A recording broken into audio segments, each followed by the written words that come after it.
உயிரோடும் உணர்வோடும் கலந்து வாழுகின்ற என் அன்பு சொந்தங்கள் அனைவருக்கும் வணக்கம். நாம் ஒரு மகத்தான கனவை சுமந்து கொண்டு நம் மண்ணிலே ஒரு மாபெரும் மாற்றத்தை நிகழ்த்த வேண்டும். இதுவரை இந்த நிலத்திலே இருக்கிற இந்த ஆட்சி முறை ஒரு கொடுமையான நிர்வாகம், ஊழல் லஞ்சத்தில் ஊறி அதையே தேசியமயமாக்கி நிறுத்திய தேசத்தில் எல்லாவற்றையும் மாற்ற வேண்டும் என்று நாம் துடிக்கிறோம். அடிப்படையிலிருந்தே மாற்ற வேண்டும் நினைக்கிறோம். ஒரு நாட்டின் அடிப்படை கல்விதான். மருத்துவம், குடிநீர் விநியோகம், சாலை ஓடுதல், பராமரித்தல், மின் உற்பத்தி, பகிர்வு, இவைகள் தான் அடிப்படை. ஆனால் இது எல்லாமே தனியார் லாபம் கொளிக்கும் தொழிலாக முதலாளிகளுக்கு தாரை வார்க்கப்பட்டிருப்பதை நாம் எல்லோரும் அறிகிறோம். எல்லா வளமும் வைத்துக்கொண்டு நம் நாடு ஏழ்மை வறுமையில் சிக்கி தவிப்பதற்கும் பல லட்சக்கணக்கான கோடிகளை கடன் பெற்று நிர்வாகம் செய்வதற்குமான நிலைக்கு வந்தது காரணம் 28 விழுக்காட்டு மக்கள் இரவு உணவு இல்லாமல் உறங்க செல்கிறார்கள். பல கோடிக்கணக்கான பச்சிளங்குழந்தைகள் பசியோடு படுக்க செல்கிறார் என்றால் அது காரணம் இந்த நிர்வாக சீர்கேடு. அதுக்கு முதன்மையான காரணம் ஊழல் லஞ்சம்தான். சில நாடுகள் ஒரே ஒரு வளம் தான் வச்சுருக்கு, முக்கியமான கரும்பு. இந்த பிரேசில்லாம் ஆடு, மாடு, கரும்பு. சிங்கப்பூர் ஒன்றும் இல்லை, கடல் தான் இருக்குது. அதனால் அது கல்வியில் 3வது இடத்துல இருக்குது. மிகப்பெரிய ஊழல் லஞ்சம் இல்லாத ஒரு நாடாகவும் மருத்துவத்தில் தரமுயர்ந்த நாடாகவும் இருக்குது. இது என் அன்பு பிள்ளைகள் அறிவீர்கள். இப்போ இந்த சூழலில் எல்லா வளமும் வச்சுருக்கு. நமக்கு காட்டு வளம் இருக்குது, கனிம வளம் இருக்குது, நீர் வளம், நில வளம், கடல் வளம், மலை வளம், மனித அறிவு, உடல் ஆற்றல் எல்லாம் இருக்குது. ஆனாலும் நம்ம ஏன் இவ்வளவு வேலை இல்லை படித்தவங்களுக்கு? இப்போ குறிப்பாக தமிழ்நாடு தேர்வாணையத்தில் தேர்வு எழுதி 70 லட்சம் பேர் வெளியில் இருக்காங்க. 3000 தான் வாய்ப்பு இருக்குது. ஆனால் 50 லட்சம் இளைஞர்கள் வேலைக்கு எழுதுகிறாங்க தேர்வு. இதெல்லாம் மாற்றணும்னு நினைக்கிறோம். அதை தான் நம்ம மார்க்ஸ் சொல்கிறார், இப்போ மாற்றம் என்பது மானுட தத்துவம், மாறாது என்ற சொல்லை தவிர மற்றவை அனைத்தும் மாறிவிடுங்கிறாரு. இப்போ நாம் சொல்கிற புரட்சிங்கிறது ஒரு தலைகள் மாற்றம். ஒரு பெரிய பெரிய கரும்பாறையை ஒரு சிறிய கடப்பாறை கொண்டு புரட்டி போடுகிற முயற்சிக்கு பேர் தான் புரட்சி அப்படின்னு நம்ம முன்வைக்கிறோம். அப்போ புரட்சி என்பது ஒரு தலைகள் மாற்றம். அப்போ மாற்றம் என்பது சொல் அல்ல, செயல்.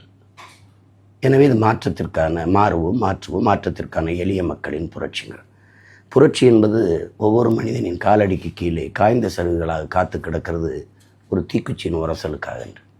அப்படி என் அன்பு பிள்ளைகள் இந்த இன்ஸ்டாகிராமிலே பொருத்தி போடுகிறீர்கள். புரட்சி தீயை பற்றி எரிகிறது நாடெங்கிலும்.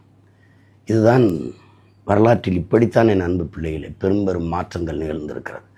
இங்கே புரட்சி மாற்றத்தை நிகழ்த்தியோம்னா மன்னனோ ஜமீன் திவானோ மந்திரிகளோ கிடையாது. நம்மளைப் போல சாதாரண மக்கள் தான்.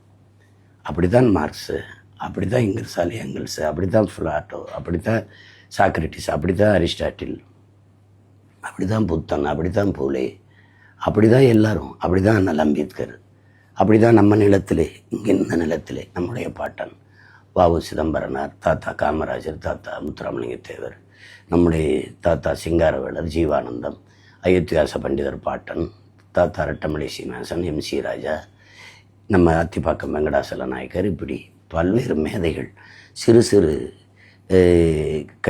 சிறு நெருப்புகளாக இருந்து பற்றி சேர்ந்து பெருநெருப்பாக புரட்சி தீயை பற்ற வைத்த பெருமக்கள் இப்படி தான்.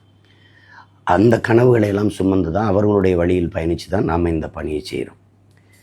அப்போ இதெல்லாம் முடியுமான்னா எதுவும் முடியாது. சாத்தியத்திலிருந்து எது ஒன்றும் பிறப்பதில்லை, தேவையிலிருந்து தான் பிறக்கிறது. தேவையே கண்டுபிடிப்பின் தாய், demand is the mother of invention சொல்கிறது காரணம் அதுதான். தேவைப்படுது, படைக்கிறான். தொலைதூரத்தில் உன்னோட தொடர்புன்னு நினைக்கிறான், தொலைபேசி வருது. கல் முள்ளும் குத்துது, சுடுது, அப்போ கால் செருப்பு தேவைப்படுது, படைக்கிறான். கடல் கடந்து போகணும்னு நினைக்கிறான், அப்போ படகு வருது, பாய்மரம் வருது, படகு வருது, பிறகு கப்பல் வருது. விரைந்து செல்லணும்னு நினைக்கிறான், மயில் வந்து வருது. விரைந்து பறந்து போகணும்னு நினைக்கிறான், பறவை பார்க்குறான், அது மாதிரி பறக்கணும்னு நினைக்கிறான், விண்ணூர்தி வருது. இப்படி தேவைதான் கண்டுபிடிக்குது. இப்போ நம்ம முன்வைக்கிற அரசியல் தேவையா தேவையில்லை. அப்போ அது லலிதை பேர் சேகவரா சொல்கிற மாதிரி நாங்கள் சாதாரணமானவர்கள், ஆனால் அசாதாரணமான ஒன்றை கனவு காண்பவர்கள் என்கிறார். அப்போ அதை தான் நம்ம செஞ்சுக்கிட்டு இருக்கோம். சாத்தியமில்லாதது என்று எதை சொல்கிறார்களோ அதை சாத்தியப்படுத்துவ செயலுக்கு பேர் தான் புரட்சி. அதுதான் மாறுதல். அதை சாத்தியப்படுத்துகிறவனுக்கு பேர் தான் புரட்சியாளர்.